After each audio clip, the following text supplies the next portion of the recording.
नमस्कार साथियों, मेरे YouTube चैनल में आप सभी का एक बार फिर से स्वागत है। साथियों, निपुण भारत मिशन के अंतर्गत 22 सप्ताह की कार्य योजना जारी कर दी गई है।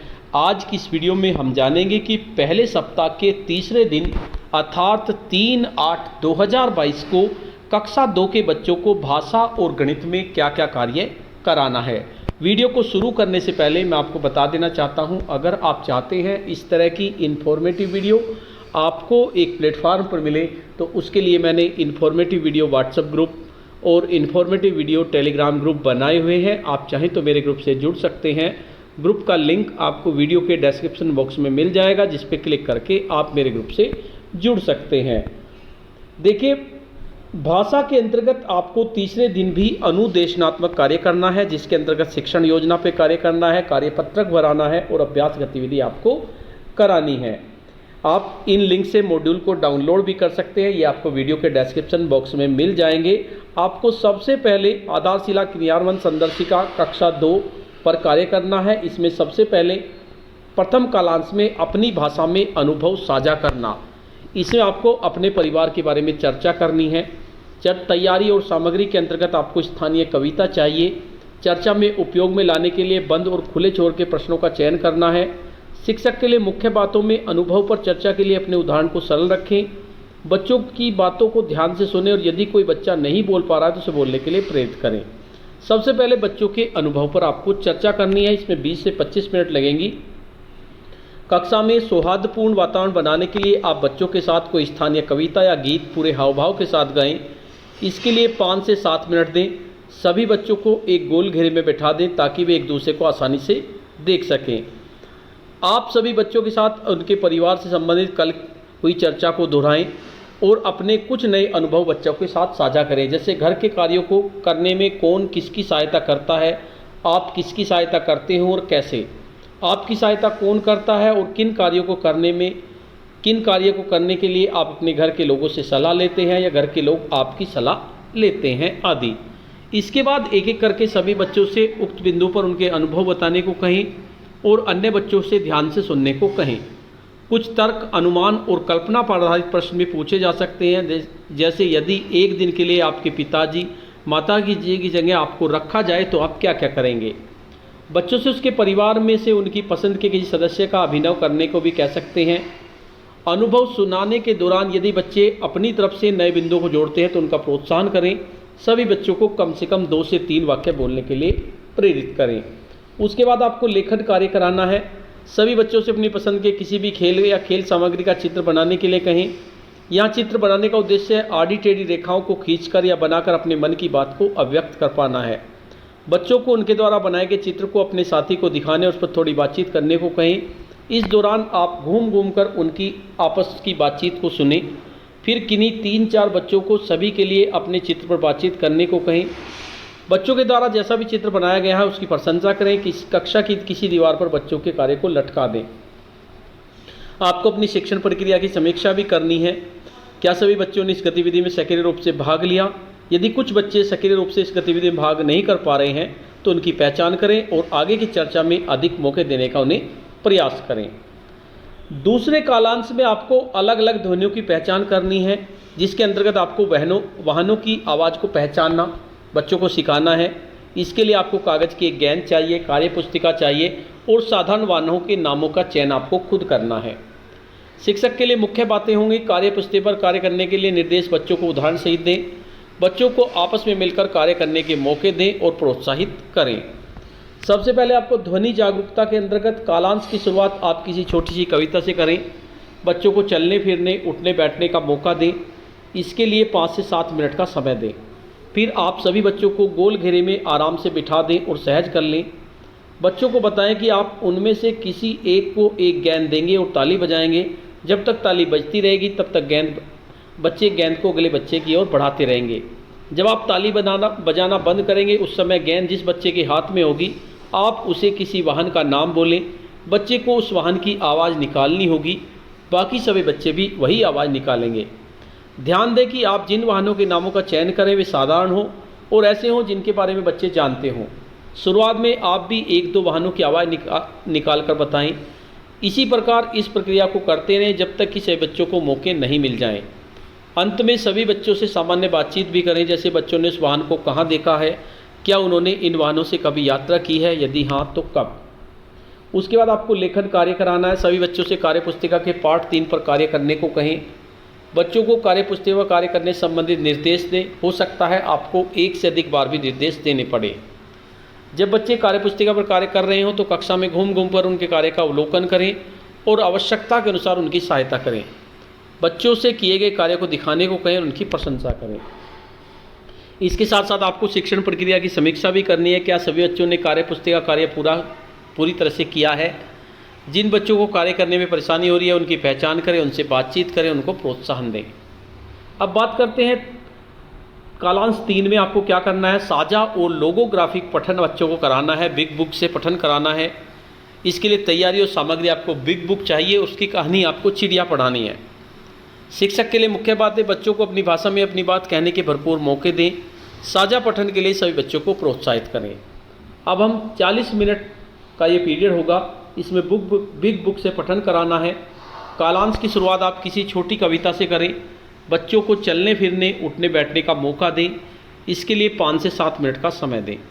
फिर आप सभी बच्चों को गोल घेरे में आराम से बिठा लें और सहज कर लें। पिछले दिन हुई चर्चा का दोहराव कुछ प्रश्नों को पूछकर और सरल चर्चा के लिए करें। फिर आप कहानी को एक बार आदर्श रूप से पूरे हाव भाव, उतार चढ़ाव एवं प्रवाह के साथ पढ़ें। पढ़ते समय प्रत्येक पृष्ठ के शब्दों पर बाईं से दाईं ओर उंगली रखें। इसके बाद बच्चों से किससे अपने साथ साथ साझा पठन कहानी पढ़ने को कहें। पढ़ने के दौरान आप उन जगहों पर रुकें जहाँ बच्चे कहानी या चित्रों के आधार पर खुद कुछ शब्द जोड़ सकें। इस प्रक्रिया को 2 से 3 बार दोहराएं। आप बच्चों से कहानी पर थोड़ी और बातचीत करें, खुले छोर के प्रश्न पूछें। बातचीत के लिए प्रश्न कुछ इस प्रकार से हो सकते हैं, जैसे इस कहानी में आगे क्या क्या हुआ होगा, यदि तुम चिड़िया की जगह होते तो क्या करते। अंत में पिछले दिन जो सब चार्ट पेपर में आपने लिखे थे बच्चों को उन्हें पढ़ने का अभ्यास कराएं। आप इन शब्दों की बोर्ड पर लिख सकते हैं और कक्षा के 6-7 अलग अलग बच्चों से इन्हें पढ़ने को कह सकते हैं। इसके साथ साथ आपको अपनी शिक्षण प्रक्रिया की समीक्षा भी करनी है। क्या सभी बच्चे आपके साथ साथ पढ़ रहे हैं, यदि हाँ तो उन बच्चों की पहचान करें। अगले दिन जब भी बुक पर कार्य करें तो उन पर अधिक ध्यान दें।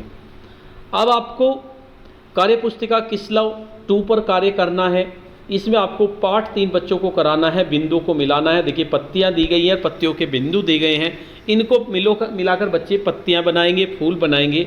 शिक्षक वाक्य बोले, बच्चों से चित्रों को मिलाने को कहें। जैसे सुबह उगता हूँ, कौन उगता है, बच्चे मिलाएंगे सूर्य से।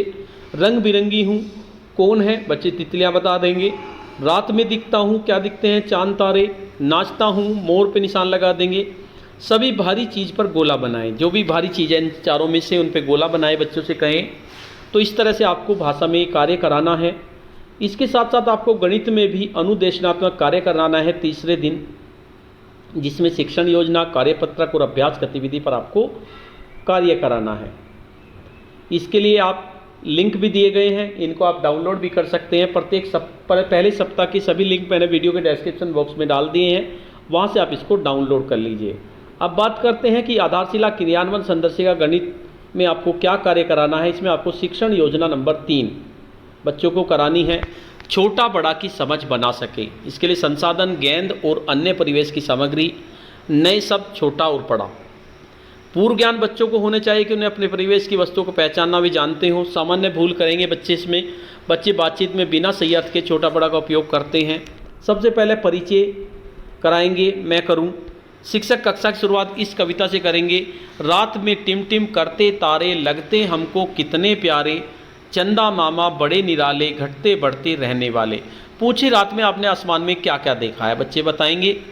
तारों की तुलना में चांद का आकार कैसा है, क्या चांद हर रात एक समान दिखता है। 2-3 बच्चों से आप उत्तर लें। उसके बाद आपको अवधारणा का निर्माण करना है, हम करें। इसमें मेज पर 2 असमान आकार की गेंद रखें और बच्चों को बुलाकर एक को छोटी और दूसरे को बड़ी गेंद उठाने को कहें। पूछें छोटी गेंद किसने उठाई है, बड़ी गेंद किसने उठाई है। तुम कैसे जाना कि कौन सी गेंद छोटी है बड़ी। इस प्रक्रिया को और भी बच्चों को बुलाकर दोहराएं, समझाएं। अपने आसपास की वस्तुओं में छोटा बड़ा पता करना होगा तो हमें गौर से देखना होगा। बच्चों को 2-2 के समूह बांटकर बोलिए। कापी में अपनी पसंद के कुछ चित्र बनाएं और अपने साथी को दिखाएं। दोनों चित्रों में कौन सा बड़ा है कौन सा छोटा है ये पूछें। शिक्षक के लिए बिंदु हैं, जिस समूह के बच्चों को छोटा बड़ा समझने में दिक्कत हो उनकी मदद करें। उसके बाद तीसरा आता है अभ्यास, इसमें तुम करो। शिक्षक श्यामपट्ट पर कुछ फल, सब्जी और फूल के दो दो छोटे बड़े चित्र बनाएंगे, जिस तरह से इसमें बनाए गए हैं।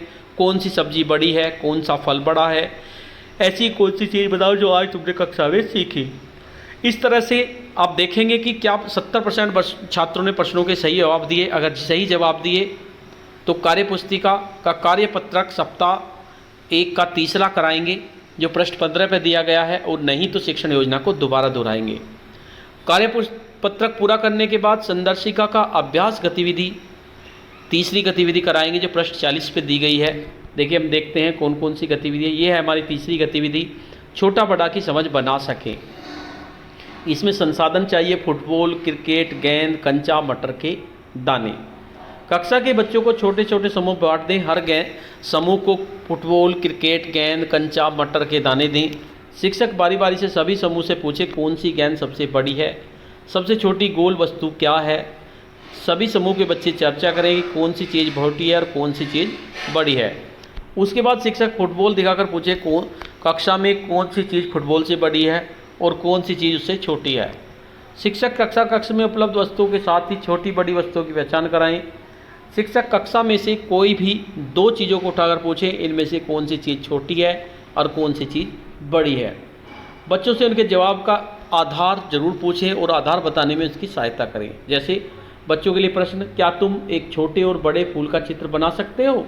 इस तरह के प्रश्न आप कर सकते हैं। इसके साथ साथ आपको कार्यपुस्तिका गिनतारा पर भी कार्य करना है, जिसमें दिखे आप शिक्षण योजना के साथ आपको अभ्यास कराना है, और जब अभ्यास करते हैं उसके बाद अभ्यास गतिविधि आपको करानी है। ये आपका 1 से लेकर 4 दिन तक चलेगा। तो आपको इसमें अभ्यास 3 कराना है। रिक्त स्थानों की पूर्ति सही शब्द से करें। गाय कुत्ते से बड़ी है या छोटी है, बस कार से बड़ी है छोटी होती है, मग बाल्टी से बड़ा या छोटा है, तो बच्चे बता देंगे।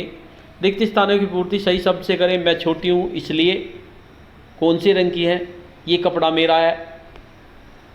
उसके बाद एक जैसी वस्तुओं में जो बड़ा हो उस पर टिक करना है और जो छोटा हो उस पर टिक करना है। देखिए इस तरह से दे रखे हैं, इनमें आपको टिक करना है, छोटा बड़ा।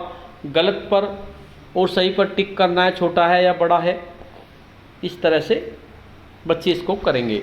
तो साथियों, कक्षा 2 के बच्चों को आपको तीसरे दिन यही कार्य कराना है। मेरी कोशिश रहेगी कि आपको प्रत्येक दिन इसी तरह से उपलब्ध कराता रहूं। आज की वीडियो में इतना ही। आपको ये वीडियो कैसी लगी? अगर आपको वीडियो अच्छी लगी तो इस वीडियो को लाइक करें, शेयर करें और वीडियो पे कमेंट्स करें। और अगर आप मेरे चैनल पे नए हैं, पहली बार मेरे चैनल को देख रहे हैं, तो चैनल को सब्सक्राइब कर लें और बेल के आइकन को प्रेस कर दें, जिससे कि आपको नेक्स्ट वीडियो का नोटिफिकेशन मिल सके। धन्यवाद।